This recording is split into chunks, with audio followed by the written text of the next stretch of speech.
ធ្លាប់ឈឺចាប់ស្ទើរស្លាប់រំដងនោះឡងធ្វើឲ្យលាគីសើកេនជួយស្រង់បំបត្តិទុកចំបែង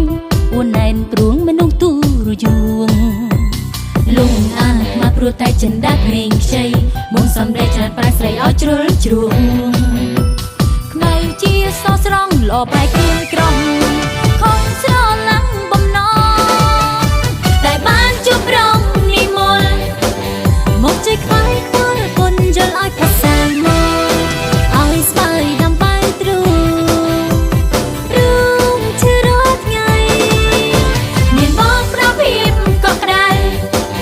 ចាប់ដំរីដំរងស្រែពើឲ្យគិតវែងឆ្ងាយបានស្គាល់ច្បាស់ហើយស្នេហ៍អើយចាប់ត្រឹមនឹង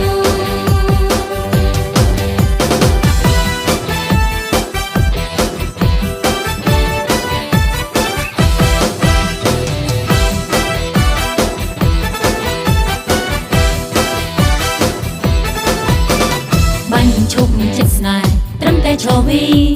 គ្មានជាលើកទីពីរបាញ់ចប់ភឹងអ្វីគ្រប់យ៉ាងលែងចង់ដឹងមានប្រុងប្រលឹងគ្រប់គ្រាន់សងខឹមឆោមយំទ្រនំស្នេហ៍ចុងក្រោយសោកស្នេហ៍ដែលផ្លាស់ធ្លុយឲ្យស្រស់ផូរផងស្នេហ៍ស្មងបរិសុទ្ធផុតពីរិះគន់ជោគជន់ពីងសរសើរ